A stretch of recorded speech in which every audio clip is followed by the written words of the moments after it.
دین کے معاملے میں آپ کو شدید مخالفت کا سامنا کرنا پڑے اور حالات بہت تنگ ہو جائیں اور دشمن آپ پر حملہ آور ہونے کو دوڑ رہے ہوں، تو ایسی صورت میں پھر اللہ ہی کا سہارا اصل سہارا ہے اور اسی سے دعا کرنی چاہیے، اور یہ دعا بہترین دعا ہے۔ اور پھر اسی طرح جہاں حق اور باطل کے درمیان فیصلہ نہ ہو رہا ہو کہ کیا سچ ہے اور کیا نہیں، تو اس موقع پر بھی یہ دعا کرنا مشروع ہے کہ فیصلہ پھر اللہ پہ چھوڑ دیا جائے۔ اور یہ بات تو ہم سب جانتے ہیں کہ مشکلات اور مصائب اللہ تعالیٰ ہی دور کرتا ہے، یعنی وہی ہے جو مشکل وقت کو آسانی میں بدلتا ہے۔ بعض اوقات ہم دیکھتے ہیں کہ ہماری دعا قبول نہیں ہوتی، ہم مشکل میں ہوتے ہیں اور ہم دعا کرتے رہتے ہیں لیکن وہ قبول نہیں ہوتی۔ تو پہلے تو ہمیں یہ بات یاد رکھنی چاہیے کہ قبول ہو چکی ہوتی ہے، لیکن اس کی وہ شکل نہیں ہوتی جو ہمیں پسند ہوتی یا جس شکل میں ہم چاہتے ہیں۔ ایک تو یہ ہے کہ جو ہم مانگ رہے ہیں وہ چیز ہمیں فوراً ویسی کی ویسی مل جائے۔ اگر دعا کو آپ مال سے تشبیہ دیں، سمجھنے کے لیے مثال، کہ اگر کوئی شخص آپ سے کہے کہ اگر تم اس وقت کوئی فائدہ اٹھانا چاہتے ہو تو میں تمہیں اتنا مال دے دیتا ہوں۔ دوسری آپشن یہ ہے کہ مال تو نہیں دیتا، لیکن اگر تم پر کوئی مصیبت آئی تو اس مصیبت میں جو بھی خرچ کرنا ہوگا وہ سارا میرے ذمہ، جیسے آپ انشورنس کراتے ہیں۔ تو اس میں بعض اوقات تھوڑے سے پیسے آپ نے دیے ہوتے ہیں لیکن جو نقصان ہوتا ہے وہ بہت بڑا ہوتا ہے اور پھر وہ اس سے کمپنسیٹ ہو جاتا ہے۔ تو بعض دعائیں جو ہیں وہ اس شکل میں تو پوری نہیں ہوتی جس میں ہم مانگ رہے ہوتے ہیں، لیکن اس کے بدلے میں کوئی آنے والی بہت بڑی مصیبت ٹل جاتی ہے جس کا ہمیں علم نہیں ہوتا، اللہ کو پتا ہوتا ہے، اور اللہ سبحانہ وتعالیٰ اس کو ہم سے دور کر دیتا ہے۔ اگر آپ کو کوئی چوائس دے کہ یا تو یہ جو تم مانگ رہے ہو یہ لے لو یا پھر اس مصیبت سے بچ جاؤ، کیا لیں گے؟ مصیبت سے بچنا۔ کہ ہو سکتا ہے ایک شخص گھر مانگ رہا ہو، گھر نہیں اس کو مل رہا، لیکن کوئی آنے والی مصیبت ٹل گئی کہ اس کی اولاد پہ یا اس کی اپنی جان پہ کوئی آنے والی تھی، کوئی بہت بڑا حادثہ تھا، کوئی بہت بڑی آفت تھی، تو آپ دعا اس چیز کے لیے مانگ رہے تھے، اللہ سبحانہ وتعالیٰ نے ایک اور چیز کے لیے قبول کر لی جو اللہ کی نگاہوں میں آپ کے لیے زیادہ فائدہ مند تھی، کیونکہ اگر آپ کو گھر مل بھی جاتا تو کیا ہوتا، مصیبت آ جاتی اور وہ گھر تو پڑے کا پڑا رہ جاتا، وہ تو خالی ہو جاتا۔ تیسرا یہ ہے کہ آپ کو کہا جائے کہ آج آپ یہ پیسے رکھ دیں اور کچھ سال کے بعد آپ اس کو million and trillions of time زیادہ کر کے لے لیں، تو آپ کیا چاہیں گے کہ صبر ہی کر لیتے ہیں تو کچھ سال بعد اتنا زیادہ مل جائے گا۔ تو آخرت میں انسان کو جو ملے گا تو انسان کہے گا کاش دنیا میں ایک دعا بھی قبول نہ ہوتی، لیکن چونکہ وہ غیب سے تعلق رکھتا ہے نا تو ہمیں وہ چیزیں نظر نہیں آتی، اس لیے ہم جلد بازی کر لیتے ہیں، اس لیے ہم تنگ پڑ جاتے ہیں اور ہم سوچتے ہیں کہ ہماری بات نہیں سنی جا رہی، اور ہم مانگ رہے ہیں ہم کب سے یہ دعا کر رہے ہیں، دعا ہی نہیں سنی جا رہی، نہیں سنی جا چکی ہے، لیکن وہ دعا کسی اور شکل میں کام کر رہی ہے جو اس سے بھی زیادہ فائدہ مند ہے۔ تو دعا چھوڑنی نہیں چاہیے، کیونکہ کچھ لوگ جلد بازی میں پھر دعا کرنا ہی چھوڑ دیتے ہیں، تو چھوڑنی نہیں چاہیے۔ اور بعض لوگوں کی آہیں اللہ تعالیٰ کو اتنی پسند ہوتی ہیں کہ وہ ان کے ذریعے بندوں کو اپنے قریب کرتا رہتا ہے، قریب و مجیب۔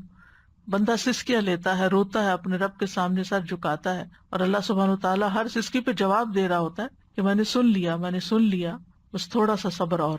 یعنی ہر چیز میں صبر کی ضرورت ہے، کیونکہ اصل کامیابی صبر کے ساتھ ہی ہوتی ہے۔ لیکن ہمارا یہ یقین ہونا چاہیے کہ اللہ سبحانہ وتعالیٰ اس بات پر پوری طرح قادر ہے کہ وہ بندے کو خیر پہنچائے اور اس سے شر دور کر دے، اور اللہ کے سوا کوئی مددگار بھی نہیں ہے۔ اگر کوئی مسلمان بھی تنگ کر رہا ہو اور حق اور باطل کا فیصلہ نہ ہو تو ہاں، چھوٹی چھوٹی باتوں پہ تو نہیں، یعنی بڑا وراثت میں کوئی نہیں دے رہا جی وراثت ہو گئی یا ہسبینڈ وائف کے بیچ میں طلاق کے معاملات ہیں، یہ تو کوئی شدید ضرورت ہے، لیکن چھوٹی سی آرگیومنٹ ہوئی دو بندوں کے بیچ میں اور اس طرح کی آیتیں پڑھنی شروع کر دی، وہ ٹھیک نہیں ہے۔ یعنی اگر آپ کی رائے سے کسی نے اختلاف کر دیا تو آپ ایسی بات کرنے لگے، نہیں، سنگین معاملہ۔ آپ دیکھیں کہ شعیب علیہ السلام نے یہ دعا کب مانگی؟ جب بالکل اس کے بعد کوئی صورت ہی نہیں تھی اب مزید اصلاح کی۔ انہوں نے کہا کہ ہم تمہیں بستی سے نکال دیں گے یا تمہیں ہماری ملت میں واپس آنا ہوگا۔ تو اب ملت میں کیسے واپس جائیں، اور اگر وہ بستی سے ہی نکال دیتے ہیں تو کہاں جائیں؟ تو بہتر یہ ہے کہ پھر اللہ سے دعا کرتے ہیں، اللہ سے مدد مانگتے ہیں کہ وہ ہمارے حق میں بہترین فیصلہ کر دے۔ اگر ہمارا یہاں سے نکلنا ہی فائدے کا ہے تو پھر اللہ تعالیٰ جو فیصلہ کرے گا ہمیں قبول ہے۔ سازا یہاں پر ہے کہ وہی سارے دروازے کھولتا ہے، فتاح، تو سارے دروازے کھولتا ہے، کین بی رحمت کے دروازے سارے، اور ایون جو یہ بارش آئی تھی، جو عذاب کی جو چیز تھی، وہ بھی کھلا ہی تھا ایک طریقے سے. ہاں، یعنی کہ ہر چیز کو کھولنا اور بند کرنا، یعنی اللہ تعالیٰ کوئی رحمت پہنچانا چاہے تو کوئی بند نہیں کر سکتا، اور اگر کوئی روک دے تو وہ کوئی کھول نہیں تو سکتا. فتح with B G in both meanings, جی. رائٹ؟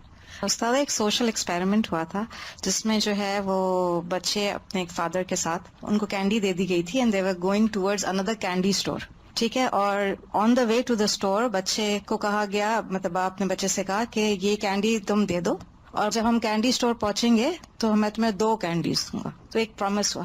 تو اس میں سوشل ایکسپیریمنٹ میں یہ انہوں نے ڈٹرمن کیا کہ جو اپنے والد پہ ٹرسٹ کرتے تھے انہوں نے دے دی کینڈی کہ اچھا میں father will live up to my promise, لیکن جن کا وہ تھوڑا سا شک میں تھا انہوں نے نہیں دی.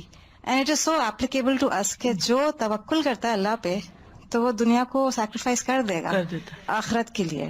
بالکل. So it was very apt. اور پھر کچھ جلد باز ہوتے ہیں، وہ ریزسٹ نہیں کر سکتے، وہ فوراً ہی کینڈی کھانا چاہتے ہیں، وہ کل کی 2 کو اوپر نہیں جاتے. استاذہ جی، فقہ القلوب میں یہ ایک دفعہ مثال آپ نے بتائی تھی کہ ہم کام کرتے ہیں، کام کرواتے ہیں لوگوں کو، درمیان میں ان کے ویجز نہیں دے دیتے، جب کام مکمل ہوتا ہے تب ہم ان کے ویجز دیتے ہیں، جو بھی کام کوئی کرتا ہے. تو ہمارے لیے بھی اللہ تعالیٰ نے آخرت میں سارا اجر لکھا ہے، اور ہم چاہتے ہیں کہ سب ہمیں اسی دنیا میں مل جائے، یعنی جو نیکیاں کرتے جا رہے ہیں ساتھ ساتھ ہمیں ریوارڈ ملتا جائے یا ہمیں کوئی اپریشیٹ کرتا جائے. تو وہ ایک وقت ہے جس وقت ہمیں سب کچھ ملنا ہے.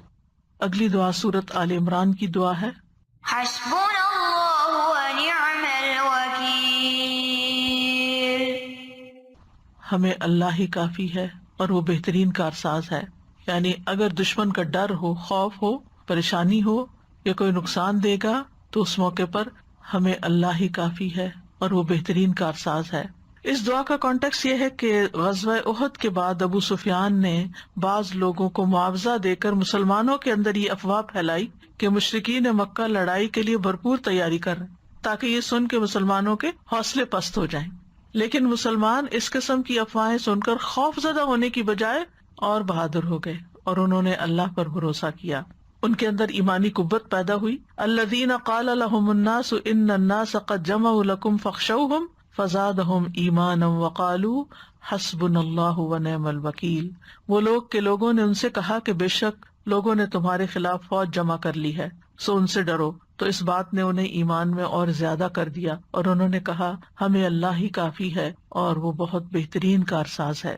اس میں آپ دیکھیے کہ اللہ سبحانہ تعالیٰ پر مکمل بھروسہ اور ٹرسٹ اور حقیقی توکل محسوس ہوتا ہے کہ حسبنا اللہ ونعم الوکیل، کافی ہے ہمیں اللہ ہی اور وہ بہترین کام بنانے والا ہے. ابن عباس کہتے ہیں کہ یہ کلمہ حسبنا اللہ ونعم الوکیل، اس کو ابراہیم علیہ السلام نے اس وقت کہا تھا جب انہیں آگ میں ڈالا گیا تھا، تو انہوں نے اللہ تعالیٰ کی مدد لی. اور یہی کلمہ محمد صلی اللہ علیہ وسلم نے اس وقت کہا تھا جب لوگوں نے مسلمانوں کو ڈرانے کے لیے کہا تھا کہ لوگوں نے تمہارے خلاف فوج جمع کر لی ہے، یعنی ابو سفیان وغیرہ نے. تو اس بات نے انہیں ایمان میں اور زیادہ کر دیا.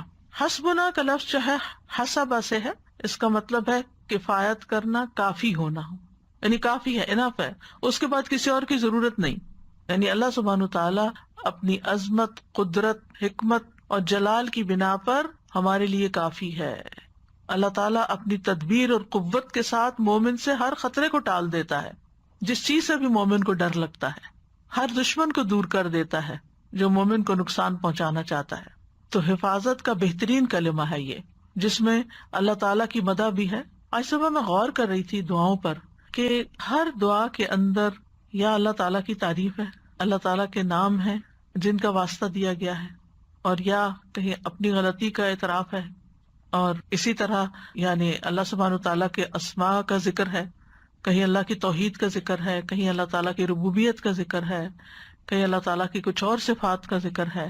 حقیقت یہ ہے کہ اللہ سبحانہ تعالیٰ ہی ہمارا ضامن ہے ہر معاملے میں، جس میں ہم اللہ تعالیٰ کے حوالے اپنا کام کر دیتے ہیں. وہی کفیل ہوتا ہے، وہی نگران ہوتا ہے. قرآن مجید میں آتا ہے اللہ خالق کل شیء وہو علی کل شیء وکیل.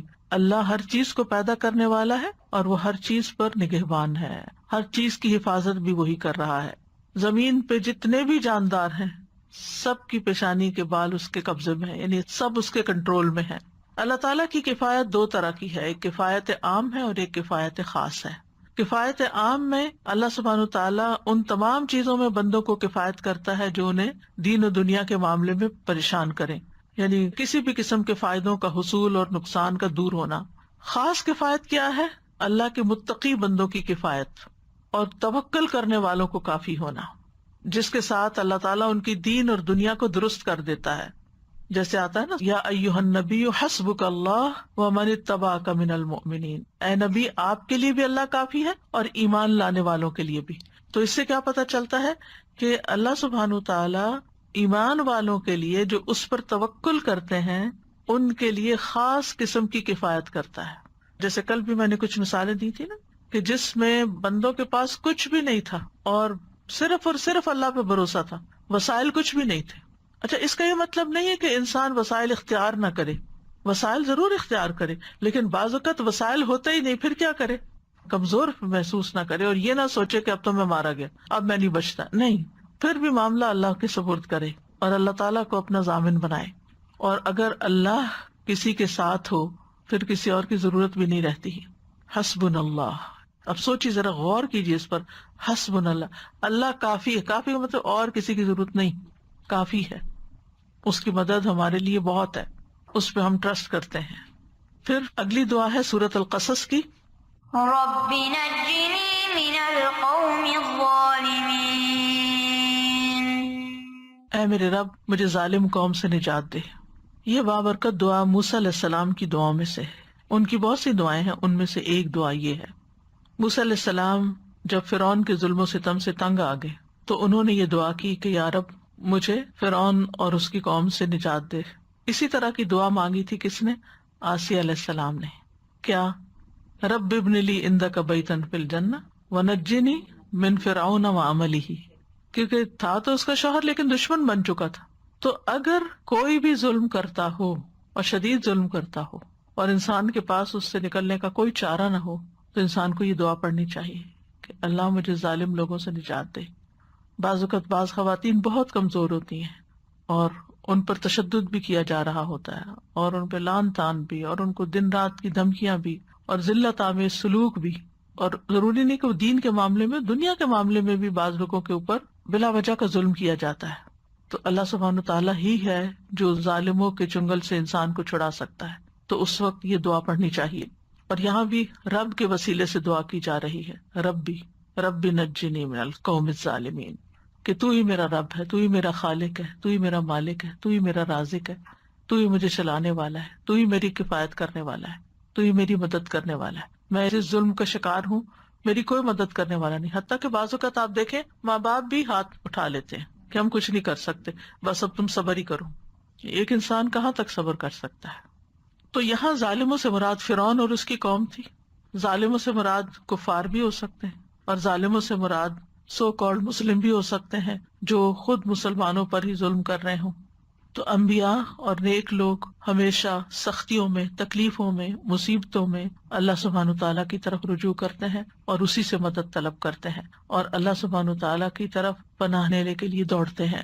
تو ظالموں کے شر سے بچنے کے لیے اپنی دعاؤں میں یہ دعا شامل کر لینی چاہیے. اور اس کے علاوہ بھی جو مصیبتیں ہیں، یعنی مختلف لوگوں کی طرف سے مصیبتیں ہو سکتی ہیں، تو ایسی صورت میں، یعنی بعض لوگ ایسے ممالک میں رہتے ہیں کہ جس میں ان کا صرف مسلمان ہونا ہی ایک بہت بڑا جرم ہے اور ان کو جو سزائیں دی جاتی ہیں، آپ دیکھیں کہ برما کے لوگوں کا کیا قصور تھا اور کس طرح ان کو جلایا گیا اور کس طرح ان کو گھر بے گھر کیا گیا اور کس طرح وہ یعنی اس ڈر اور خوف سے جب نکلے بھی ہیں تو آگے ان کے ساتھ کتنی مشکلات پیش آئیں. کبھی کبھی میں سوچتی ہوں اس تصور میں بھی کہ اگر میں وہاں پیدا ہوئی ہوتی تو کیا حال ہوتا. اسی طرح جو چائنیز مسلم ہے وہ جس حال میں ہے اور ان کے جو حالات آپ پڑھتے ہیں، مجھے خود کچھ چائنیز نے بتایا تھا کہ بعض جگہوں پر اتنی سختی ہے مسلمانوں پر کہ وہ روزہ نہیں رکھ سکتے، زبردستی ان کے منہ میں کھانا ٹھونستے. یعنی عام دنوں میں ان کو چاہے دیکھیں یا نہ دیکھیں کہ کچھ کھا رہے ہیں یا نہیں، لیکن رمضان میں نماز پڑھنے کی تو اجازت نہیں. اور تقریباً سارے چائنیز نے 2 نام رکھے ہوئے ہیں، ایک اسلامی نام رکھا ہوا ہے اور ایک چائنیز نام رکھا ہوا ہے. یعنی حتیٰ کہ اپنے نام سے بھی اپنی آئیڈینٹی کو چھپاتے ہیں کیونکہ ایسے ظلم و ستم میں رہ رہے ہیں. آپ سوچئے ہم اس آزادی کی نعمت کا جتنا بھی شکر ادا کریں کم ہے. اگر اللہ نہ کرے ہم کسی ایسی جگہ پر پیدا ہوتے جس میں نہ ہم نماز پڑھ سکتے، نہ ہم حجاب کر سکتے، نہ ہم اپنے آپ کو مسلمان ظاہر کر سکتے، تو پھر کیا کرتے؟ یعنی جہاں ہر طرف سے ظلم و ستم کی بارش ہے. تو ایسے تمام مسلمانوں کو جو کہیں پر بھی ہوں، جو کسی بھی طرح کے ظلم و ستم کا شکار ہوں، زیادہ سے زیادہ اللہ سبحانہ تعالیٰ کی طرف رجوع کرنی چاہیے.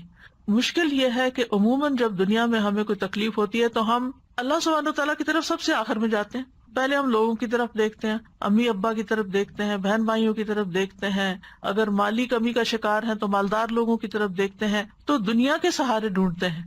ٹھیک ہے، دنیا کے وسائل اختیار کر سکتے ہیں، لیکن سب سے زیادہ خالص ہو کر پہلے اللہ تعالیٰ ہی کو پکارنا چاہیے. تو اللہ تعالیٰ لوگوں کے دل بھی مسخر کر دیتا ہے آپ کی مدد کے لیے، کیونکہ دعا ایسی چیز ہے جو ایک عبادت بھی ہے اور اس کے ذریعے مصیبتیں اور بلائیں ٹلتی بھی ہیں، کیونکہ عبادت بذات خود ایک ذریعہ بنتی ہے آپ کا اللہ سبحانہ تعالیٰ کی طرف رجوع کرنا ہی. یعنی بعض اوقات انسان منہ سے بھی کچھ نہیں نکال پاتا، اتنا اوور ویلمڈ ہوتا ہے، اتنا زیادہ اس کا دماغ پریشان ہوتا ہے کہ اس کو دعا کرنے کے لیے الفاظ بھی نہیں ملتے، لیکن وہ صرف یہی کہتا ہے یا رب یا رب، یعنی صرف اللہ کے کسی نام کے ساتھ ہی اس کو پکار رہا ہوتا ہے. تو یہ پکارنا بھی اللہ کو بڑا بھا جاتا ہے کہ اس مشکل میں یہ بندہ یہ جانتا ہے اور اس بات کا اعتماد رکھتا ہے کہ میرا کوئی رب ہے اور وہ میری مدد کر سکتا ہے اور وہ میری اس مشکل کو آسان کر سکتا ہے. تو چھوٹی تکلیف ہو یا بڑی تکلیف ہو، ذاتی زندگی میں ہو یا اجتماعی زندگی میں ہو، لا ملجا ولا منجا منک الا الیک، سہارا تو اللہ ہی کی ذات ہے، الٹیمیٹ سہارا وہی ہے. ہر حال میں اس بات کو سمجھ لینا چاہیے، صرف یہ دشمنوں کے شر سے بچنے کے لیے نہیں، ہر حال. اور پھر آپ دیکھیے کہ کچھ دشمن ظاہر ہوتے ہیں، کچھ چھپے ہوئے ہوتے ہیں، کچھ تو سامنے آ کے وار کر رہے ہوتے ہیں، اور کچھ چھپ کے اور ایسے طریقوں سے آپ کے خلاف سازشیں کر رہے ہوتے ہیں کہ خود آپ کو بھی نہیں پتا ہوتا. تو ایسے میں بچانے والا تو صرف پھر اللہ ہی ہے. وہ جانتا ہے کہ کون ہمارے لیے کتنا مخلص ہے اور کون ہمارے لیے مشکلات کھڑی کرنے والا ہے. ہم زیادہ جب غم میں ہوتے ہیں اور پریشانی میں ہوتے ہیں تو اس وقت ہی ایسے حملے بھی زیادہ ہوتے ہیں شیطانوں کے، اور ہم اس وقت ایسے شرک میں، ایسے گناہوں میں، ایسی پرابلمز ہم کرنا شروع کر دیتے ہیں جو ہم نے کبھی سوچی بھی نہیں ہوتی. اور اکثر انسان ہمارے غلط ساتھ راستے پہ چل پڑتا ہے. اور پھر کیونکہ ہمیں اگر یہ ہم نے اپنے آپ کو ٹرین نہیں کیا ہوتا کہ ہمیں اللہ سے رجوع کرنا ہے، اللہ سے مانگنا ہے، تو پھر ہم یہ راستے ڈھونڈتے ہیں جو آپ نے ابھی ایکسپلین کیے. نیکسٹ دعا ہے سورۃ العنکبوت کی. رب انصرني على القوم المفسدين. اے میرے رب، ان لوگوں کے مقابلے پر میری مدد فرما جو فساد کرنے والے ہیں، فسادی. یعنی کچھ تو ظالم ہوتے ہیں اور کچھ فسادی ہوتے ہیں. وہ آپ کے خلاف کوئی نہ کوئی ایسی چال چلے رکھتے ہیں کہ جس سے آپ چین سے نہیں بیٹھ سکتے. کبھی کسی کو آپ کے خلاف بھڑکا دیں گے، کبھی کسی کو آپ کے خلاف بدگمان کر دیں گے، کبھی کہیں سے کوئی مسئلہ کھڑا کر دیں گے. تو انسان سوچتا ہے کہ اب کرے تو کرے کیا. پھر سہارا تو اللہ ہی ہے، رجوع تو اللہ ہی کی طرف کرنا ہے، اس لیے اسی سے مدد مانگنی ہے. کچھ یاد ہے یہ دعا کس نے مانگی تھی؟ یہ کس کی دعا ہے؟ لوط علیہ السلام کی دعا ہے. ٹھیک ہے، لوط علیہ السلام کی قوم کی سرکشی اور ان کی مخالفت جو تھی وہ حد سے بڑھ گئی، اور وہ ڈھٹائی کے ساتھ اپنی بے حیائی کے اوپر مصر رہے. تو ایک وقت آیا کہ لوط علیہ السلام پھر ان کے ہدایت پر آنے کی طرف سے مایوس ہو گئے، اب یہ سیدھے ہونے والے نہیں ہیں. تو انہوں نے اس وقت اللہ سبحانہ تعالیٰ سے دعا کی کہ جس طریقے سے تو مناسب سمجھے میری مدد کر. رب انصرنی علی القوم المفسدین، یہ فسادی لوگ جو ہیں، یہ بگڑے ہوئے لوگ جو ہیں، ان کے خلاف میری مدد کر اور ان سے مجھے نجات دے. تو اللہ سبحانہ تعالیٰ نے ان کی دعا قبول کر لی اور ان کی قوم کو ہلاک کرنے کے لیے فرشتے بھیجے. یاد رکھیے کہ جتنے بھی پیغمبروں نے اپنی قوم کے خلاف دعائیں کی ہیں، یہ اس وقت کی ہیں جب انہیں یہ یقین ہو گیا کہ اب یہ ایمان نہیں لائیں گے. یعنی یہ نہیں کہ انہوں نے دعوت دی اور وہ نہیں مانے تو کہا اللہ ان کو برباد کر. ایسا نہیں ہوا، کسی پیغمبر نے ایسا نہیں کیا. تو اس لیے اگر دین کے راستے میں آپ کو کوئی مشکلات آ رہی ہیں، کوئی روڑے اٹکا رہا ہے، کوئی مسائل کھڑے ہو رہے ہیں یا کوئی سختی تنگی ہے، تو یہ نہیں کہ پہلے ہی مشکل پر آپ بد دعائیں دینا شروع کر دیں. نہیں، اس کو دعا کی بنسبت بد دعا کہا جا سکتا ہے، کیونکہ علی القوم الخلاف مانگی جا رہی ہے. جب انسان ہر طرح کا اپنا وسیلہ اختیار کر چکے اور ویسے بھی اللہ تعالیٰ سے دعا کرتا رہے، مدد مانگتا رہے، لیکن دشمن کے خاتمے کی دعا اس وقت جب پھر کوئی اور چارہ نہ ہو، جب تھریٹ آ جائے، جان کا خطرہ ہو، عزت کا خطرہ ہو، اس وقت. نیکسٹ دعا ہے سورۃ النساء کی. ربنا أخرجنا من هذه القرية الظالم أهلها واجعل لنا من لدنك وليا واجعل لنا من لدنك نصيرا. اے ہمارے رب، ہمیں اس بستی سے نکال جس کے رہنے والے ظالم ہیں، اور ہمارے لیے اپنے پاس سے کوئی حمایتی بنا دے، اور ہمارے لیے اپنے پاس سے کوئی مددگار بنا دے. حمایتی اور مددگار مانگ رہے ہیں. اس آیت میں ان کمزور مسلمانوں کی طرف اشارہ ہے، ان بچوں کی طرف اشارہ ہے، عورتوں کی طرف اشارہ ہے جو مکہ یا آس پاس کے کچھ قبائل میں موجود تھے. وہ اسلام قبول کر چکے تھے لیکن ہجرت نہیں کر سکتے تھے، ان کے پاس وسائل نہیں تھے، لہٰذا وہ کفار کے ظلم اور تشدد کو برداشت کرنے پر مجبور تھے، اور اللہ تعالیٰ سے دعا کیا کرتے تھے کہ یا اللہ ان ظالموں سے رہائی کی کوئی صورت پیدا فرما دے، اور ہمارا کوئی حامی و مددگار پیدا کر دے جو ہمیں ان ظالموں کے ظلم سے نکال کے لے جائے. تو ربنا اخرجنا من هذه القریہ، تو قریہ سے مراد یہاں مکہ ہے، لیکن اس کے علاوہ آج بھی جس قریہ، جس علاقے، شہر، ملک میں کوئی ظلم و ستم کا شکار ہے، وہ اس کو ذہن میں رکھ کے دعا مانگ سکتا ہے. اور پھر یہ کہ یہاں ولی اور نصیر کی بات کی گئی ہے، یعنی ولی جو ہمارے معاملے کی سرپرستی کرے، ہمارے حق میں کوئی لڑے، ہماری طرفداری کرے، اور نصیر جو ہے وہ دشمن کے خلاف ہماری مدد کرے. تو ولی اور نصیر جب کسی جگہ پر اکٹھے ہوتے ہیں یعنی ایک آیت کے اندر، تو ولی وہ ہوتا ہے جو نفع پہنچائے اور نصیر وہ ہوتا ہے جو نقصان کو دور کرے. اور اگر یہ الگ الگ آئے تو ان میں دونوں معنی شامل ہوتے ہیں. تو اللہ سبحانہ وتعالیٰ نے ان کمزور مسلمانوں کی دعا قبول کر لی، اور بعض کے لیے اللہ نے مدینہ آنا آسان کر دیا، اور بعض ایسے تھے کہ جو دعائیں مانگتے رہے تو ایک وقت آیا کہ اللہ تعالیٰ نے مکہ فتح کرا دیا، اور یہ سارے کے سارے لوگ اس ظلم و ستم سے باہر آ گئے. یہ تو دعائیں تھیں ظالم سے بچنے کی، دشمن سے بچنے کی، لیکن اس کے علاوہ اوور آل بھی حفاظت کے لیے دعا، شیطان سے حفاظت کی، کیونکہ وہ عدو مبین، اس کے لیے بھی دعائیں ہیں. جیسے کہ سورۃ البقرہ کی آخری آیات اگر انسان رات کو پڑھتا ہے تو وہ اسے ہر آفت سے بچانے کے لیے کافی ہو جاتی ہیں. کفتاہ معوذات. رسول اللہ صلی اللہ علیہ وسلم نے فرمایا، اے عقبہ، کیا میں تمہیں دو بہترین صورتوں کے بارے میں نہ بتاؤں جو پڑھی جاتی ہیں؟ قل اعوذ برب الفلق اور قل اعوذ برب الناس. اے عقبہ، جب بھی تم سو اور جاگو ان صورتوں کو پڑھا کرو. کسی مانگنے والے نے ان کی مثل نہیں مانگا، اور نہ کسی پناہ مانگنے والے نے ان کی مثل پناہ مانگی.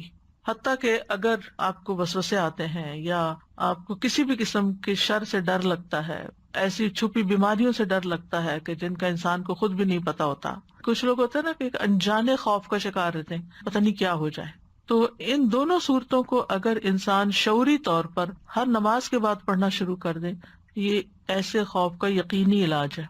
من شر ما خلق، تجربہ کر کے دیکھ لیں، یعنی خوف ہو، وسوسے ہوں، ان کی جگہ آپ کا دل خوشی سے بھر جائے گا.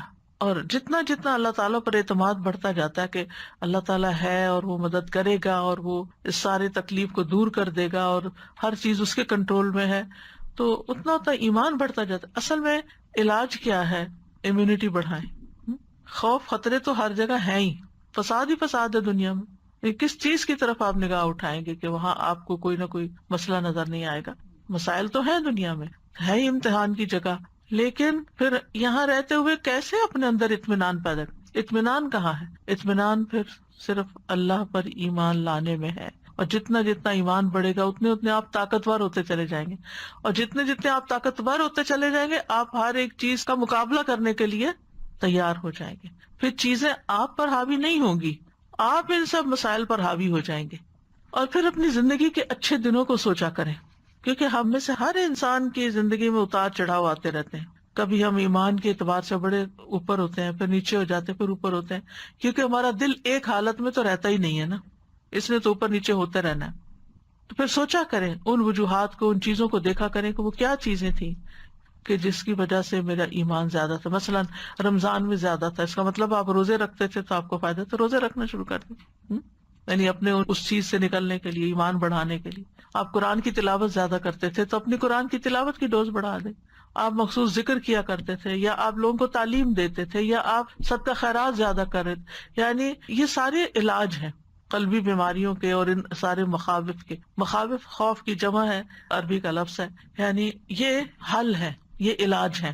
اور دعا جو ہے نا یہ اسلحہ ہے، دعا مومن کا سلاح ہے، اس کو معمولی نہ سمجھا کرے، کیونکہ جب کسی کو کسی مسئلے کا حل دعا بتایا جاتا ہے تو اس کا دل بیٹھ جاتا ہے، وہ کہتا ہے اس کے پاس تو کوئی حل ہی نہیں ہے، دعا تو کر ہی رہے ہیں۔ پھر دعا کو بہتر کرنے کی ضرورت ہے، جو کر رہے ہیں اس میں مزید ڈوز ڈالیں اور مختلف دعائیں کریں اور شعوری طور پر کریں اور قبولیت کے اوقات میں کریں، اپنی نیکیاں بڑھا دیں، کیونکہ ان رحمت اللہ قریب من المحسنین۔ یعنی آپ سوچئے کہ اگر کوئی ہر نماز کے بعد تھوڑا سا وقت نکال کے یہ صورتیں پڑھ لیتا ہے، قل ھو اللہ احد، قل اعوذ برب الفلق، قل اعوذ برب الناس، آپ صلی اللہ علیہ وسلم کی یہ بات یاد رکھتے ہوئے کسی مانگنے والے نے ان کی مثل نہیں مانگا، نہ کسی پناہ مانگنے والے نے ان کی مثل پناہ مانگی، یعنی شر سے بچنے کے لیے اس سے بہتر کوئی دعا ہی نہیں دوسرے لفظوں میں، کیونکہ انسان جب مخلوق کے شر سے ڈرتا ہے تو پھر مخلوق کے رب یعنی رب الناس کی ہی پناہ لیتا ہے اور وہی ان سے بچا سکتا ہے۔ پہلے بھی ایک چھوٹی سی مثال میں نے دی تھی شاید کسی لیکچر میں، کہ جب آپ کہیں جا رہے ہوں اور بکریوں کے ریوڑ کے پاس سے گزر رہے ہوں اور بکریوں والے کے پاس اس کا کتا بھی ہو، وہ کتا آپ پہ بھونکنا شروع کر دے، تو آپ کیا کریں گے؟ آپ خود کتے سے لڑیں گے یا بکری والے کو کہیں گے اپنے کتے کو سنبھالو؟ بکری والے سے ہی کہیں گے نا، کیونکہ آپ اس سے نہیں لڑ سکتے، اس کے تو ایک اشارے پہ وہ بھاگ جائے گا۔ بالکل ہر روز ہی آپ اگر واک کرتے ہیں اسٹریٹ پہ تو آپ کو تجربہ ہوتا ہے کہ جب آپ کتے کے پاس سے گزرتے تو آپ کس کو دیکھنا شروع کر دیتے ہیں؟ کتے والے کو دیکھنا شروع کر دیتے کہ اس کو سنبھالو کہ مجھے نہ یہ کرے کچھ، دور سے ہی۔ تو بہرحال اسی طرح بہت سے لوگ آپ کے خلاف باتیں کرنے والے ہو سکتے ہیں، آپ کا مذاق اڑانے والے ہو سکتے ہیں آپ کے دین کی وجہ سے یا کسی بھی اور وجہ سے، تو پھر آپ ان سب سے لڑ نہیں سکتے، ان کا منہ بند نہیں کر سکتے۔ آپ ان کا جو مالک ہے نا اور ان کا جو رب ہے اور جس کے کنٹرول میں یہ سارے، آپ اس سے فریاد کریں کہ یا اللہ تو ان سب سے مجھے کافی ہو جا، ان کو سنبھال لے۔ پھر اسی طرح ایک اور دعا ہے، اللہم انی اعوذ بک من جہد البلاء ودرک الشقاء وسوء القضاء وشماتۃ الاعداء۔ اے اللہ بے شک میں تیری پناہ مانگتا ہوں سخت مصیبت، بدبختی کے لاحق ہونے سے، بری تقدیر سے اور دشمنوں کے خوش ہونے سے۔ جو دعائیں ایپ ہے اس میں یہ ساری دعائیں جو میں آپ کو بتا رہی ہوں ساتھ ساتھ اس کو اپڈیٹ بھی کروا رہی ہوں، اس کے اندر ڈلواتی بھی جا رہی ہوں کہ کوئی چیز چھوٹے نہ، کیونکہ بعض اوقات لوگ آتے ہیں تو کہتے ہیں وہ جو فلاں لیکچر میں آپ نے ایک دعا پڑھی تھی نا وہ بتا دیں۔ اب وہ کہاں سے نکال کے انسان کہاں لکھ کے آپ کو دے اور پھر آپ وہ کاغذ کہاں سنبھالے پھریں گے، تو بہتر یہ کہ وہ ایپ ڈاؤن لوڈ کر لیں اور اس میں سے ڈھونڈ لیں۔ ابو ہریرہ رضی اللہ عنہ سے روایت ہے کہ نبی صلی اللہ علیہ وسلم آزمائش کی مشقت سے، بدبختی کے آنے سے، برے خاتمے سے اور دشمن کے ہنسنے سے اللہ کی پناہ مانگا کرتے تھے۔ یہ ساری چیزیں کتنی تکلیف دہ ہے نا، کہ جہد البلا، آزمائش کی مشقت۔ ایک اور قول ہے کہ اس سے مراد شدت، یعنی آزمائش کی شدت، کہ امتحان ہے اور شدید امتحان ہے۔ ایک بیماری ہوتی ہے، ہلکی بیماری ہوتی ہے، اور ایک ہوتی ہے سخت تکلیف دہ کہ انسان کو کسی پل چین نہیں ہوتا، چاہے جسمانی ہو چاہے قلبی ہو۔ پھر اسی طرح درک الشقاء، بدبختی، بد نصیبی، چاہے دنیا کی ہو یا آخرت کی، دونوں طرح۔ اسی طرح سوء القضاء، اس میں مال، اولاد، اہل و عیال، خاتمہ، قیامت کا دن سب شامل ہے۔ سوء القضاء، اللہ بری تقدیر سے ہر جگہ، مجھے بھی، میری اولاد کو بھی، اور مال میں بھی، اور میرے انجام میں بھی، ہر جگہ تو مجھے محفوظ رکھنا اس سے۔ ابن بطال کہتے ہیں شماتت الاعداء وہ بات ہے جو دل کو تکلیف پہنچاتی ہے اور نفس پہ انتہائی گراں گزرتی ہے۔ یعنی آپ نے دیکھا ہوگا کہ بعض لوگ ایک چھوٹی سی بات کرتے ہیں آپ کو، وہ آپ کے دل میں اتنی چبھ جاتی ہے کہ آپ سارا دن اس کو نکال نہیں پاتے، حالانکہ جس وقت وہ کر رہا ہوتا ہے اس وقت وہ کوئی بڑی بات نہیں ہوتی، وہ کر کے چلا جاتا ہے، لیکن آپ سوچتے ہی رہ جاتے ہیں، اسی کو ہی سوچے چلے جاتے ہیں۔ پوائزنس ہوتی ہے، جیسے کوئی کانٹا چبھ جاتا ہے نا، کچھ کانٹے ہوتے ہیں آپ چبھتے ہیں نکال دیتے ہیں بات ختم، اور کچھ کانٹے تو نکل جاتے ہیں لیکن اس کے بعد جو اس جگہ کا حال ہوتا ہے وہ خارش کئی دن تک چلتی ہے۔ جو چپ کے اندر ہی رہ جائیں تو وہ تو بہت ہی زیادہ تکلیف، ان سے تو دھیان ہٹتا ہی نہیں۔ پھر ایک اور دعا ہے، اللہم انی اعوذ بک من غلبۃ الدین وغلبۃ العدو وشماتۃ الاعداء۔ ان سب دعاؤں کو اس لیے اختیار کیا گیا کہ اس میں دشمنوں کا لفظ آ رہا ہے، ٹھیک ہے۔ اے اللہ میں تیری پناہ چاہتا ہوں قرض کے غلبے سے، دشمن کے غلبے سے، اور میری مصیبت پر دشمنوں کے خوش ہونے سے۔ یہ دعا بھی نبی صلی اللہ علیہ وسلم کی دعاؤں میں شامل تھی اور اکثر اس کو پڑھا کرتے تھے۔ اس میں آپ دیکھیے غلبۃ العدو اور شماتۃ الاعداء، دشمن کے غالب آنے سے اور بہت سارے دشمنوں کے ہنسنے خوش ہونے سے۔ پھر اعوذ بکلمات اللہ التامات من شر ما خلق، میں اللہ کے تمام کلمات کے ساتھ پناہ لیتا ہوں ہر اس چیز کے شر سے جو اس نے پیدا کی۔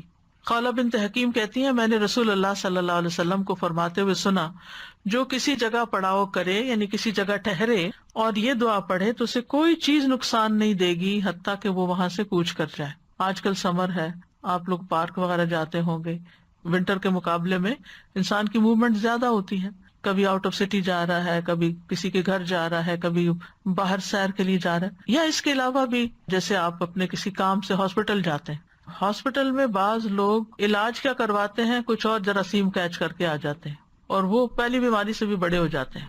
یا اسی طرح آپ بینک جاتے ہیں یا کہیں بھی جاتے ہیں تو اگر آپ انٹر ہوتے ہی دعا پڑھ لیں تو انشاءاللہ وہاں کے ہر شر سے محفوظ رہیں گے۔ اور پھر آپ دیکھیے کہ کلمات اللہ کا کیا معنی ہے، اعوذ بکلمات اللہ، اس میں اللہ کے اسماء اور اللہ کی نازل کردہ ساری کتابوں کے کلمات، اللہ کا کلام ہے، جیسے قرآن اللہ کا کلام ہے، ٹھیک ہے۔ تو اسی طرح سورۃ الفلق اور سورۃ الناس وہ بھی بیچ میں آ جاتی ہیں۔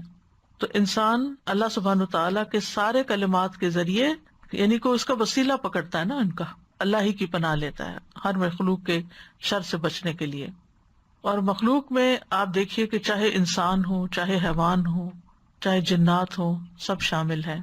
اب انسان جیسے ایک دوسرے کو نقصان پہنچاتے ہیں ظلم کر کے، ایک دوسرے پہ سرکشی کر کے، قتل کر کے، مار پٹائی کر کے، گالی گلوچ دے کے، اور اس کے علاوہ جو بھی کوئی شر ہوتا ہے کسی کا، غلط باتیں آپ کے ذہن میں ڈال کے، یہ بھی انسانوں کا شر ہے۔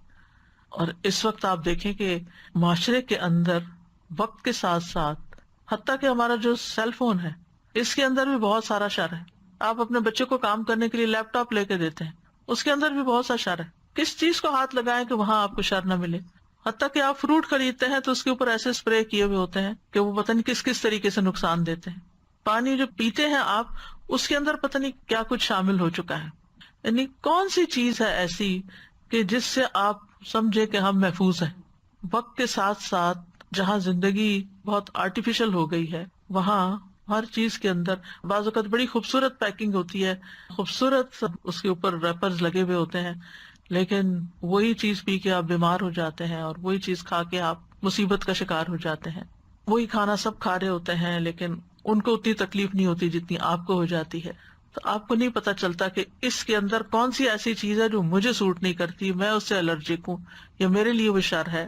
تو اگر آپ شام کے وقت ہر روز یہ دعا پڑھ لیتے ہیں ریگولرلی تو بہت اچھا ہے، لیکن اس کے علاوہ کہیں بھی جاتے ہوئے، ایون گروسری اسٹور جاتے ہیں، آپ مال جاتے ہیں، کہیں جاتے ہیں، جا کے اس کو پڑھ کے اللہ تعالیٰ کی پناہ میں اپنے آپ کو دیں کہ یا اللہ ہم تو جانتے بھی نہیں۔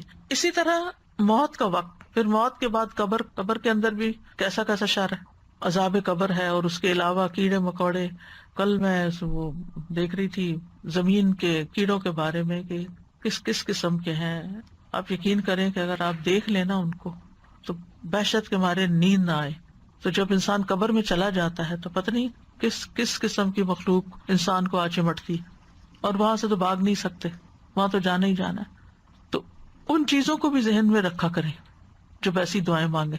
من شر ما خلق، یعنی وقت کے ساتھ ساتھ ایسی چیزیں سامنے آ رہی ہیں جو کبھی ہمارے تصور میں بھی نہیں تھی نا۔ پہلے آنکھوں سے اوجھل تھی، وہ ہم سے غیب میں تھی، لیکن اب وہ چیزیں سامنے آ گئی ہیں تو اتنی دہشت بھی پھر بڑھتی چلی جاتی، لیکن ہم اس کو اپنے ساتھ ریلیٹ نہیں کرتے۔ ہم کہتے ہیں ہاں یہ کسی نے کسی جنگل میں ویڈیو بنائی ہے اور یہ وہاں ہے، یہ کیڑا مکوڑا یا سانپ یا کچھ، ہمیں نہیں پتا کہ کہاں کیا ہے۔ کل اتفاق سے میں پڑھنے بیٹھی جب تو ایک مکھی میرے پاس آ گئی۔ اس مکھی نے مجھے اتنا تنگ کیا میں آپ کو بتا نہیں سکتی۔ آخر وہ جب میری کتاب پہ بیٹھی نا تو میں نے اس کو دم کرنا شروع کیا، یقین مانے اس کے بعد وہ نہیں ہلی، وہ پتہ نہیں کہاں غائب ہوئی، مجھے نہیں پتا۔ میں نے اللہ کی پناہ لی نا، یقین کریں اس کے بعد وہ نہیں آئی کہ اللہ تعالیٰ کی پناہ میں اتنی سی چھوٹی سی چیز بھی۔ چھوٹی سی چیز، نمرود جیسے مغرور بادشاہ کو ایک مچھر نے ہلاک کر دیا تھا۔ تو آپ کو نہیں پتا کہ کون سی چیز، آپ دیکھیے کہ کینسر کیا چیز ہے، یعنی ایک سیل کا بگاڑ اور وہ اتنا ملٹی پلائی ہونا شروع ہو جاتا ہے غلط طریقے سے کہ انسان کی جان لے لیتا ہے۔ You never know. اور کچھ چیزیں تو ہم دیکھ لیتے ہیں، یہ دیکھ لیں گے، لیکن زیادہ تر تو شر ہماری آنکھوں سے چھپا ہوا ہے، ہمیں تو پتہ بھی نہیں ہے کہ آگے کیا کیا پیش آنے والا ہے۔ تو پناہ تو اللہ کے پاس ہے، اس لیے ان دعاؤں میں کوتاہی نہیں کرنی چاہیے۔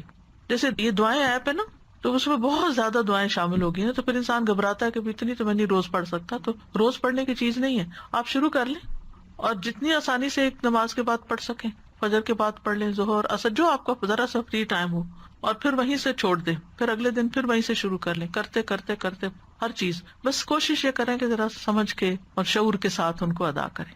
کچھ لوگ ہوتے ہیں کہ جن سے آپ کو ملنا بھی ضروری ہوتا ہے, قریبی رشتے داروں میں ہوتے ہیں, لیکن وہ جب ملتے ہیں کوئی نہ کوئی ہرٹ فل بات کرتے ہیں, وہ کوئی نہ کوئی ایسی بات ضرور کریں گے کہ جس سے آپ کے اندر تکلیف شروع ہو جاتی ہے. حتیٰ کہ بعض بہت ہی کلوز ریلیشن بھی ہوتے ہیں, یعنی ماں باپ بھی ہو سکتے ہیں, بچے بھی ہو سکتے ہیں, کہ ماں باپ بچوں کو دیکھے بغیر نہیں رہتے, اور جب بچے آتے ہیں تو ایسی بدتمیزی کی باتیں بعض اوقات کر جاتے ہیں کہ انسان کے لیے انتہائی تکلیف دہ ہوتا ہے. کیونکہ آپ دیکھیے کہ جن رشتوں سے زیادہ پیار ہوتا ہے نا, اور جن رشتوں سے زیادہ ایکسپیکٹیشن ہوتی ہے, تکلیف بھی وہیں زیادہ ہوتی ہے. تو حتیٰ کہ انسان یہ کہے کہ اللہ مجھے اپنی اولاد ہی کے شر سے یا جو بھی کوئی اور تکلیف دینے والا ہے اس سے بھی محفوظ رکھ. پھر اسی طرح جن و انس وغیرہ تو ہو گئے, خود انسان کے اپنے نفس کے اندر بھی شر ہے, ٹھیک ہے نا. نعوذ باللہ من شرور انفسنا ومن سیئات اعمالنا, میں اپنے نفس کے شر سے اپنے آپ کو اللہ کی پناہ میں دیتی ہوں, کیونکہ ان النفس لامارۃ بالسوء, نفس انسان کو بہت زیادہ حکم دیتا ہے برے کام کرنے کا, اور جب ہم برے کام کرتے ہیں تو ظاہر ہے اپنی آخرت برباد کرتے ہیں. اور اسی طرح ہمارے بعض اعمال یعنی جو گناہ ہوتے ہیں وہ ہمارے لیے نقصان دہ ہوتے ہیں. تو جب انسان یہ دعا پڑھتا ہے تو پھر آپ کے درمیان اور چیزوں کی بری تاثیر کے درمیان اسی حساب سے رکاوٹ ڈال دی جائے گی جتنا آپ کے تعوذ میں طاقت ہوگی, جتنا بہترین تعوذ ہوگا یا جتنا وہ کمزور ہوگا اسی حساب سے. یعنی اگر آپ نے پناہ شیلڈ اپنے اوپر یا اپنے پروٹیکشن وال جو ہے وہ کمزور رکھی ہوئی ہے تو اٹیک زیادہ ہوگا, زیادہ مضبوط ہے تو اتنا ہی وہ ٹکرا کے واپس چلا جائے گا شر. پھر ہے اللہم انی اعوذ بک من الفقر والقلۃ والذلۃ واعوذ بک من ان اظلم او اظلم. اے اللہ میں فقر و فاقہ, قلت اور ذلت سے تیری پناہ میں آتا ہوں کہ مجھے کوئی ذلیل کرے, اور میں اس بات سے تیری پناہ میں آتا ہوں کہ میں کسی پہ ظلم کروں یا کوئی مجھ پہ ظلم کرے. فقر کا مطلب ہوتا ہے پیٹھ کے یا کمر کے جو ریڑھ کی ہڈیاں نے اس کے مہرے توڑ دینا. مراد اس سے ہے ہاتھ کا مال سے خالی ہو جانا, کچھ رہا ہی نہیں, تو اس کی کمر ٹوٹ گئی, یہ کہتا ہے نا کمر ٹوٹ گئی, تو یہ فقر سے ٹوٹتی ہے, محتاجی سے ٹوٹتی. اور فاقہ مخلوق کی طرف شدید حاجت مند ہو جانا, یعنی بندوں کی شدید ضرورت پڑ جانا. قلت کسی چیز کا کم ہو جانا یا تعداد میں کمی ہونا یا خیر کے دروازوں میں کمی ہونا, یعنی اللہ نے اپنی رحمتوں کے بہت سے دروازے کھولے ہوئے, طرح طرح کی نعمتیں آپ کے پاس آ رہی کہ حالات پلٹا کھا جاتے ہیں اور دروازے بند ہو جاتے ہیں. ذلت یعنی ایسی ذلت کہ دوسروں کی نگاہوں میں انسان حقیر ہو جائے اور اس کی کوئی قدر و قیمت نہ رہے. اور عیلہ جو ہے محتاجگی اور ہاتھ کا رزق سے خالی ہونا. اور فقر جو ہے اس سے پناہ مانگنا اس لیے ضروری ہے کہ بعض اوقات یہ فقر جو ہے وہ کفر تک پہنچا دیتا ہے انسان کو. انسان اپنی بنیادی ضروریات کے پوری کرنے کے لیے اپنے دین کو بھی بیچ ڈالتا ہے. اور پھر آپ دیکھیے کہ انسان کو یہ بھی ڈر ہوتا ہے کہ کہیں بے صبری کی وجہ سے میرے اندر اللہ کے قضاء و قدر کے فیصلوں کے بارے میں کوئی ناراضگی نہ پیدا ہو جائے, کہیں شیطان مجھ پہ مسلط نہ ہو جائے. کیونکہ جب انسان ضرورت مند ہوتا ہے, کمزور ہوتا ہے, تو پھر ساری چیزیں اٹیک کر دیتی ہیں. یا اللہ مجھے پناہ دے کہ میں مخلوق کا بہت محتاج ہوں, کہ لوگوں پر ڈپینڈنٹ ہو جاؤں, یعنی میں صرف تیرا ہی محتاج ہوں, بندوں کا نہ ہوں. کیونکہ جب انسان بندوں کا محتاج ہوتا ہے نا تو اس کی عزت نفس میں بھی کمی آتی ہے, اس کے دین میں بھی کمی آتی ہے, اس کی مروت میں بھی کمی آتی ہے. ایسے بندے کو لوگ حقیر سمجھنا شروع کر دیتے ہیں جب بندہ بندوں کا محتاج ہوتا ہے. اور اسی طرح جب قلت ہوتی ہے چیزوں کی تو پھر کبھی انسانوں کی قلت ہو جاتی ہے, مددگاروں کی قلت ہو جاتی ہے, رشتوں کی قلت ہو جاتی ہے, ایک کے بعد ایک رشتہ چلا جاتا ہے دنیا سے. ایسے بھی ہوتا ہے نا کہ زندگی میں ہی اولاد فوت ہو گئی, زندگی میں ہی بیوی یا شوہر فوت ہو گیا, تو انسان کتنا تنہا ہو جاتا ہے. تو کسی بھی چیز کی قلت ہو سکتی ہے, یعنی پہلے آپ کے پاس سب کچھ تھا, بھرا ہوا گھر تھا, پھر چھٹ گئے سارے, اور اس کی وجہ سے انسان کے اندر عجب تکلیف شروع ہو جاتی ہے. پھر ذلت کہ لوگ آپ کو کوئی امپورٹنس ہی نہ دیں, نہ آپ کی بات سنیں اور نہ ہی آپ کی طرف کوئی توجہ کرے. یہ چیز بھی بڑی تکلیف دہ ہوتی ہے کہ آپ کسی مجلس میں جائیں, کوئی آپ کو پوچھے بھی نہ, وہ لوگ اپنی خوش گپیوں میں مصروف ہوں, اپنی باتوں میں خوش ہو رہے ہیں, اور آپ اپنے غم میں بیٹھے ہوئے، کوئی آپ کا حال تک نہیں پوچھتا. ایسا ہوتا ہے نا، بعض لوگ بالکل آئسولیٹڈ بیٹھے ہوتے ہیں، کوئی ان کی طرف توجہ نہیں کرتا، کوئی ان کو نہیں پوچھتا. پھر اسی طرح ظلم سے بھی پناہ مانگی کہ اللہ مجھے اس سے بچا کے رکھنا، کیونکہ ظلم کی وجہ سے انسان بعض اوقات اپنے دین، اپنے ایمان، دین کا کام، اپنے مشن، بہت ساری ایسی چیزوں سے پیچھے ہٹ جاتا ہے جو اس کی زندگی کا بہت بڑا پیشن ہوتا ہے. اور بعض اوقات رنج و غم، یعنی ظلم کی وجہ سے رنج و غم آتا ہے نا، اور رنج و غم اور پریشانی انسان کی عقل کو، انسان کے جسم کو، انسان کے دل کو تھکا دیتی ہے کہ زندگی میں کوئی لطف ہی باقی نہیں رہتا. یعنی ساری نعمتیں ہیں، کھانا رکھا ہوا ہے، کھانے کا کوئی ٹیسٹ ہی نہیں آ رہا، کپڑے ہیں پہن کے کچھ مزہ ہی نہیں آ رہا، گھر ہے کوئی چین ہی نہیں آ رہا. کتنی تکلیف دہ زندگی. تو ایسے میں انسان اللہ سبحانہ وتعالیٰ سے حفاظت کی دعا مانگتا رہے. ربنا آتنا فی الدنیا حسنہ وفی الآخرۃ حسنہ، دنیا بھی اچھی ہو، آخرت بھی اچھی. تو جب اللہ تعالیٰ کی پناہ میں آتا ہے انسان، تو اللہ تعالیٰ ابراہیم علیہ السلام کو آگ سے نکال سکتا ہے، جو ایک نون واقعہ ہے ہسٹوریکل، اور نوح علیہ السلام کو کس طرح نجات دے سکتا ہے، اور باقی پیغمبروں کو بھی انوکھے واقعات ہیں ایک سے ایک. ہم تو سن کے عادی ہو گئے نا، تو ہم کہتے ہیں ہاں ہمیں پتہ ہے، لیکن اگر ہم ان کے اوپر غور کریں کہ ہوا کیسے. ابھی بھی ایسے ہی ہوتا ہے استاذہ. اگر ہم یہ سوچیں نا کہ حضرت ابراہیم علیہ السلام کے، آپ اپنی مشکلوں میں دیکھیں کہ کیسے اللہ سبحانہ وتعالیٰ ایسے نکالتا ہے آپ کو، تو آپ اسی طرح حیران ہوتے ہیں اور کہتے ہیں ہاں مجھے اللہ تعالیٰ پہ یقین ہے. بالکل. اور کون سی چیز ہے، کون سا نقصان ہے جس سے اللہ تعالیٰ نہیں بچا سکتا؟ یعنی ایک اللہ سبحانہ وتعالیٰ کی ذات ہے، نہیں گھومنا پڑتا کہیں. کافی ہے. پھر دعا ہے اللہم انی اعوذ بک من یوم السوء ومن لیلۃ السوء ومن ساعۃ السوء ومن صاحب السوء ومن جار السوء فی دار المقامہ. اے اللہ، بے شک میں تیری پناہ مانگتا ہوں برے دن سے، بری رات سے، برے وقت سے، برے ساتھی سے، گھر میں مقیم برے ہمسائے سے، یعنی جو ساتھ رہتا ہے اور وہ ہمارے لیے تکلیف دہ ہے. تو نبی صلی اللہ علیہ وسلم یہ دعا مانگا کرتے تھے. برے دن سے مراد وہ دن جس میں انسان پر کوئی مصیبت نازل ہو، کوئی اس کا نقصان ہو جائے، کوئی آزمائش آ جائے. اور بری رات جس میں یہ سب کچھ رات کے وقت ہو. اور بری گھڑی یعنی وہ وقت بعض اوقات اچانک کوئی مصیبت آ جاتی ہے، آن کی آن میں، لمحوں میں. اب پچھلے دنوں جو ایک طوفان سا آیا تھا، اچانک آیا اور گیا، تھوڑی دیر میں ختم بھی ہو گیا، لیکن کئی دن تک لوگوں کے نیٹ ڈاؤن رہے اور بجلی چلی گئی اور کیا کیا مشکلات نہیں کھڑی ہو گئی. تو انسان کے سوچ میں بھی نہ، اور وہ کہاں سے آفت آئی اور کہاں چلی گئی. پھر برے پڑوسی سے یعنی نیبر سے، اور وہ نیبر جو تکلیف دینے سے رکتا نہیں، اور پھر رہائش بھی ساتھ ہی ہے. دار المقامہ یعنی جہاں آپ قیام کر رہے ہیں اسی گھر کے اندر ہے وہ. خادم، اسپاؤس، دوست، ہم سفر. فی دار المقامہ، دار المقامہ ہوتا ہے دار القیام، یعنی جس گھر میں آپ کا قیام ہے اسی کے اندر. یعنی کہ بعض بچیاں اپنے ان لاز سے پریشان ہوتی ہیں کہ کوئی کچھ کر رہا ہے، کوئی کچھ کہہ رہا ہے. یعنی یو نیور نو، یعنی بعض کیسز میں دیکھا گیا کہ مختلف سٹوریز آپ بھی سنتے رہتے ہیں، میرے پاس بھی مسائل آتے رہتے ہیں. ہسبینڈ وائف بالکل ٹھیک ہے آپس میں، لیکن ماں نے جینا حرام کیا ہوا ہے. وہ ہر وقت بہو کی برائیاں جو ہے وہ ہسبینڈ سے کرتی رہتی ہے، جس کے نتیجے میں ہسبینڈ اپنی بیوی کے ساتھ بدسلوکی شروع کر دیتا ہے. اب ماں ہے گھر میں، اس کو کہیں نکال تو نہیں سکتے، تو اب کرے تو کرے کیا؟ نہ انسان خود نکل سکتا، نہ اس کو نکال سکتا ہے، نہ کسی سے فریاد کر سکتا، کیونکہ میاں سے اگر فریاد کرے گی بھی تو وہ تو اس کی ماں ہے، وہ اس کی آنکھوں پہ تو پٹی بندھی ہوتی ہے بعضوں کا، تو اس کو تو ماں کی کوئی خرابی نظر ہے، کیونکہ تو بچپن سے ہی سب دیکھ رہا ہوتا ہے، وہ تو عادی ہو چکا ہوتا ہے. ایک مثال ہے، لیکن ایسے واقعات بہت ہیں. انسان کس قدر پریشان ہے ایسے لوگوں کے ہاتھوں کے جو گھر کے اندر، بعض اوقات کسی نند کی مثلا شادی نہیں ہوئی اور وہ ہر چیز میں انٹرفیئرنس کر رہی ہے، ہر چیز میں، یا یہ کہ وہ جس دن آتی ہے تو اس دن ہر چیز الٹ ہو جاتی ہے. تو اس طرح کی بہت ساری چیزیں جو زندگی میں تکلیف دہ ہوتی ہیں.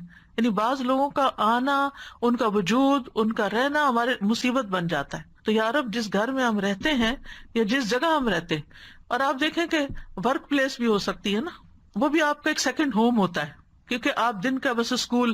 ہمیں مجھے یاد ہے، مجھے بچپن میں کلاس 2 میں تھے تو ایک اردو کی کتاب میں کہانی ہوتی تھی 2 گھر.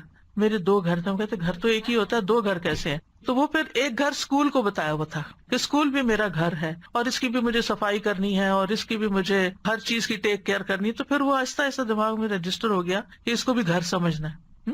لیکن جس جگہ پر آپ کام کرتے ہیں، اگر آپ کے کلیگز جو ہیں وہ آپ کے لیے مصیبت ہیں اور ہر وقت آپ کی شکایت ہی کرتے رہتے ہیں اور لوگوں کو آپ کے خلاف بھڑکاتے رہتے ہیں، تو کتنی زندگی تکلیف دہ ہو جاتی ہے۔ بعض استاد ایسے ہوتے ہیں کہ ان کو ایسے اسٹوڈینٹس مل جاتے ہیں جو ان کے لیے وبال جان ہوتے ہیں، وہ استاد کے خلاف باقی لوگوں کو بھڑکاتے رہتے ہیں کلاس کو اور ڈسٹربنس کریٹ کیے رکھتے ہیں، یعنی بے شمار مسائل ایسے ہو سکتے ہیں۔ تو ایسے میں برے انسان سے جو گھر میں ہی رہتا ہے اس سے بھی اللہ مجھے پناہ دے، یعنی اس کے شر سے مجھے بچا لے۔ ہمارے دین میں اللہ نے کوئی چیز چھوڑی ہے؟ سارے مسائل کا حل ہے۔ مسئلہ یہ کہ یا تو ہمیں معلوم نہیں یا ہمیں معلوم ہے تو ہم اس کی طرف توجہ نہیں دیتے اور ان کو یہ چیز ذہن میں رکھ کے نہیں پڑھتے نہ دعا کرتے۔ اور اگر دارالمقامہ سے یہ معنی بھی لیا جائے نا کہ پرماننٹ ریزیڈنس، جہاں آپ نے گھر خرید لیا، آپ کے ساتھ آ کے ساتھ والا گھر کسی ایسے بندے نے خرید لیا کہ اب وہ ہر وقت آپ کے لیے مصیبت بنے ہوئے ہیں کہ آپ اس کی وجہ سے چین میں نہیں، وہ آپ کا آنا جانا دیکھتے۔ بعض لوگ تو اپنے گراج میں ہر وقت در کھول کے اس کو ڈرائنگ روم بنائے رکھتے ہیں اور ہر آنے جانے والے کو دیکھتے رہتے ہیں، پھر نظر رکھتے ہیں کہ گھر پہ نہیں، اور پھر اس میں بھی انسان ڈرتا ہے کہ کہیں کوئی چوری ووری نہ ہو جائے یا کچھ، لاؤڈ میوزک، بے شمار مصیبتیں۔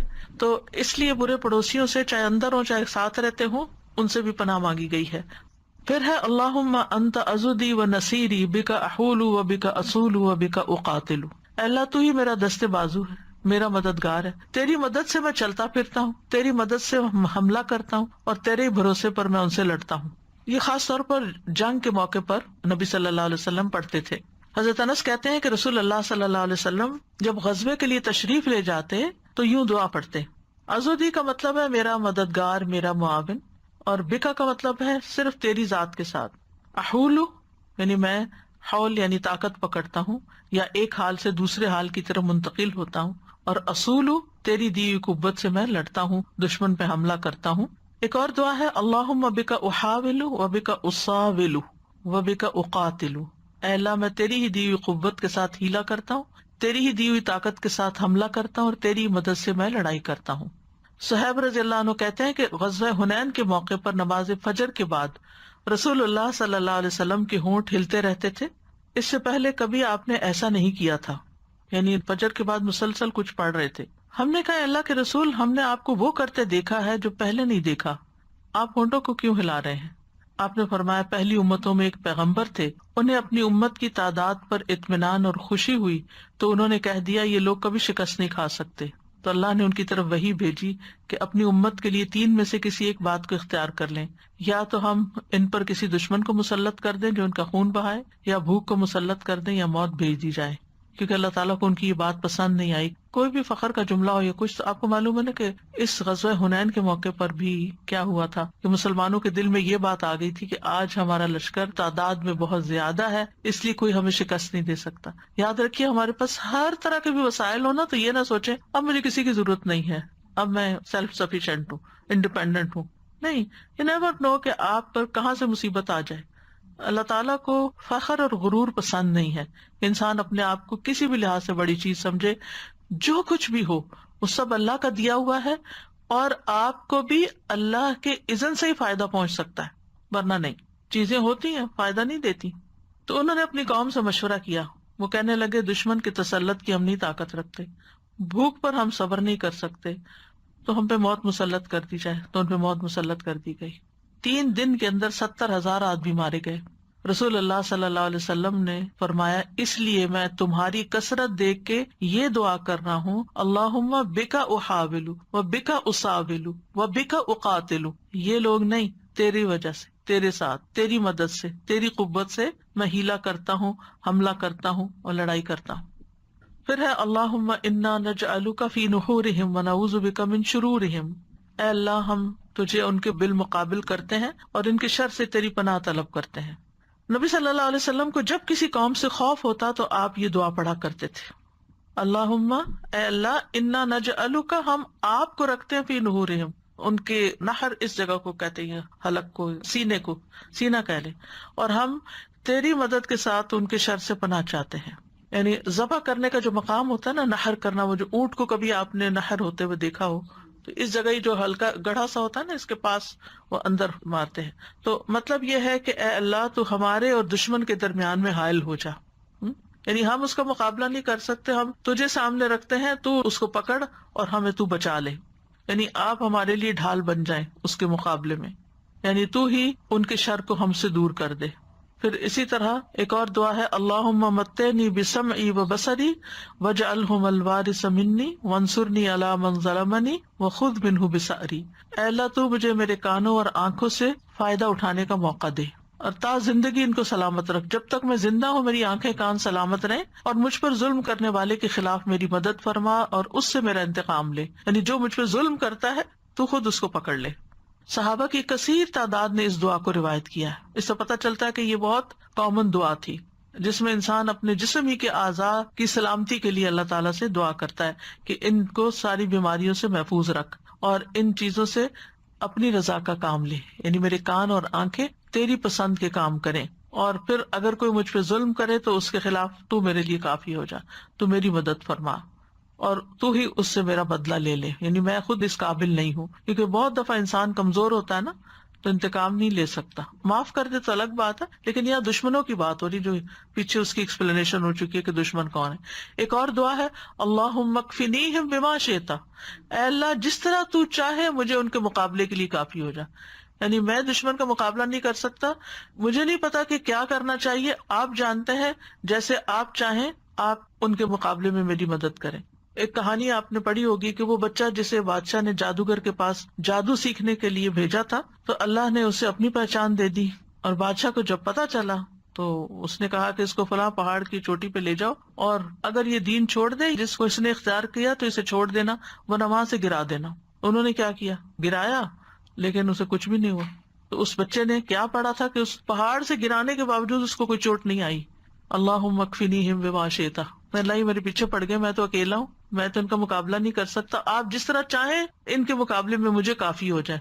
حسبنا اللہ و نعم الوکیل کی ایک اور شکل ہے۔ اور پھر کیا ہوا، پہاڑ پہ زلزلہ آیا اور سارے گر گئے، اور لڑکا چلتا ہوا واپس آ گیا۔ تو بادشاہ نے لڑکے سے پوچھا تیرے ساتھیوں کا کیا ہوا؟ تو لڑکے نے کہا اللہ مجھے ان سے کافی ہو گیا۔ پھر بادشاہ نے کہا اس کو ایک چھوٹی سی کشتی میں بٹھا کے سمندر میں لے جاؤ، اگر دین چھوڑ دے تو اسے چھوڑ دینا، اگر انکار کرے تو سمندر میں پھینک دینا۔ اس نے پھر یہی دعا پڑھی۔ اب کیا ہوا، کشتی بادشاہ کے ساتھیوں سمیت الٹ گئی، سب غرق ہو گئے۔ وہ لڑکا پھر بچ کے بادشاہ کے پاس آ گیا، نے کہا یہ کیا ہوا؟ کہا مجھے ان کے مقابلے میں اللہ کافی ہو گیا۔ تو آپ سوچیں کہ جہاں پوری پوری فوجیں آپ کے خلاف جمع ہو جائیں تو ایک چند لفظ ہیں چھوٹے سے، اللہم اکفنیہم بما شئت۔ پھر رب اعنی ولا تعن علی وانصرنی ولا تنصر علی وامکر لی ولا تمکر علی واہدنی ویسر ہدای الی وانصرنی علی من بغی علی۔ دعا تو لمبی ہے لیکن اتنا حصہ جو ہے یہ خاص طور پر دشمن کے مقابلے کے لیے۔ اے میرے رب میری مدد فرما، میرے خلاف دوسروں کی مدد نہ کر، میرے حق میں تدبیر فرما، میرے خلاف تدبیر نہ فرما، مجھے ہدایت دے اور ہدایت کو میرے اوپر آسان کر، اور جو مجھ پہ زیادتی کرے اس پر میری مدد فرما۔ اور پھر اے اللہ مجھے اپنا شکر گزار بنا، بہت ذکر کرنے والا بنا، اپنے سے ڈرنے والا بنا، اپنا فرما بردار بنا، اپنے سامنے عاجزی کرنے والا یا رجوع کرنے والا بنا۔ اے میرے رب میری توبہ قبول کر لے، میرے گناہوں کو دھو ڈال، میری دعائیں قبول کر لے، میری حجت کو ثابت کر دے، یعنی قبر میں جب منکر نکیر سوال کرے تو میں ثابت قدم رہوں۔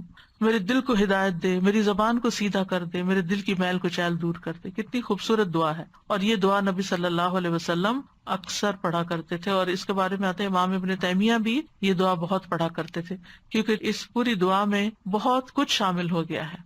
پھر اسی طرح اللہم رب السماوات السبع ورب العرش العظیم کن لی جارا من فلان بن فلان واحزابہ من خلائقک ان یفرط علی احد منہم او یطغى عز جارک وجل ثناؤک ولا الہ الا انت۔ اے اللہ 7 آسمانوں کے رب اور عرش عظیم کے رب، تو میرے لیے پناہ بن جا۔ یہ کتنی بڑی بات کی نا کہ 7 آسمانوں کے رب، عرش کے رب، اللہ کی بزرگی بیان ہو رہی، فلاں بن فلاں اور اس کے گروہ کے مقابلے میں جو تیری مخلوق میں سے ان میں سے کوئی مجھ پہ زیادتی کرے یا سرکشی کرے ان کو اس بات سے روک دے۔ تیری پناہ بہت مضبوط ہے، تیری تعریف بڑی شان والی ہے، تیرے سوا کوئی معبود نہیں۔ اگر ظالم حکمران کا ڈر ہو تو اس وقت بھی انسان یہ دعا پڑھے۔ اور اسی طرح اللہ اکبر، اللہ اعز من خلقه جميعا، اللہ اعز مما اخاف واحذر، اعوذ باللہ الذی لا الہ الا هو الممسک السماوات السبع ان یقعن علی الارض الا باذنہ من شر عبدک فلان وجنوده واتباعه واشیاعه من الجن والانس، اللہم کن لی جارا من شرهم جل ثناؤک وعز جارک وتبارک اسمک ولا الہ غیرک۔ اللہ سب سے بڑا ہے، اللہ اپنی تمام مخلوق پر سب سے زیادہ غالب ہے، اللہ ان چیزوں سے کہیں زیادہ طاقت والا ہے جن سے میں خوف کھا رہا ہوں، جن چیزوں سے میں ڈرتا ہوں اللہ ان سے زیادہ طاقتور ہے۔ میں اللہ کی پناہ میں آتا ہوں جس کے سوا کوئی معبود نہیں، اس ساتوں آسمانوں کو تھامنے والا کہ وہ زمین پر گر نہ جائیں مگر اس کی اجازت سے، تیرے فلاں بندے کے شر سے، یعنی جس کی طرف سے بھی شر کا اندیشہ، اس کے لشکروں، اس کے پیروکاروں اور جنوں اور انسانوں میں سے اس کے ساتھیوں کے شر سے بھی، اے اللہ ان کے شر سے میرے لیے پشت پناہ بن جا۔ تیری تعریف بڑی شان والی ہے، تیری پناہ بڑی مضبوط ہے، تیرا نام بہت بابرکت ہے اور تیرے سوا کوئی معبود نہیں۔ تو کسی بھی قسم کا کوئی ظالم ہو تو اس کے غالب آنے سے اگر ڈر لگے آپ کو کہ وہ ظالم مجھے پکڑ لے گا یا ظالم مجھے نقصان دے گا، تو آپ یہ دعا پڑھیں تو انشاءاللہ آپ کی حفاظت ہوگی۔ اور پھر عافیت کی دعائیں، اللہم انی اسألک المعافات فی الدنیا والآخرہ، اور اللہم انی اسألک العفو والعافیت فی دینی و دنیایا۔ تو یہ دعائیں پیچھے میں آپ کو ایکسپلین کر بھی چکی ہوں، یہ بھی شر سے بچنے کی دعائیں ہیں۔ پھر اسی طرح گھر والوں سے اگر کوئی تکلیف ہو تو اللہم انی اعوذ بک من جار السوء ومن زوج تشیبنی قبل المشیب، یہ والی دعا۔ اور پھر سوتے وقت اللہم اسلمت وجہی الیک وفوضت امری الیک، جو بھی خوف ہو آپ کے دل میں یہ دعا پڑھ کے اپنے آپ کو اللہ کے حوالے کریں اور اپنا آخری کلام اس کو رکھیں۔ نبی صلی اللہ علیہ وسلم نے فرمایا جب تم اپنے بستر پر آؤ اور اس طرح وضو کرو جس طرح نماز کے لیے کرتے ہو، پھر دہانی کر لیٹ جاؤ اور یہ دعا پڑھو، اگر وہ شخص اس حال میں مر گیا تو فطرت پر مرے گا، اور ان کلمات کو اپنے آخری کلمات بناؤ۔ اب آپ دیکھیے کہ کتنا خوف ہوتا ہے، لیکن کتنی بے شمار دعائیں ہیں جو پڑھنے کے لیے ہیں، ان کو ہم نہیں پڑھتے اور صرف ڈرتے ہی رہتے ہیں۔ تو ڈر سے باہر نکلیں۔ تو آج کے لیے اتنا ہی کافی ہے۔ وآخر دعوانا ان الحمدللہ رب العالمین۔ سبحانک اللہم وبحمدک، اشہد ان لا الہ الا انت، استغفرک واتوب الیک۔ السلام علیکم ورحمۃ اللہ وبرکاتہ۔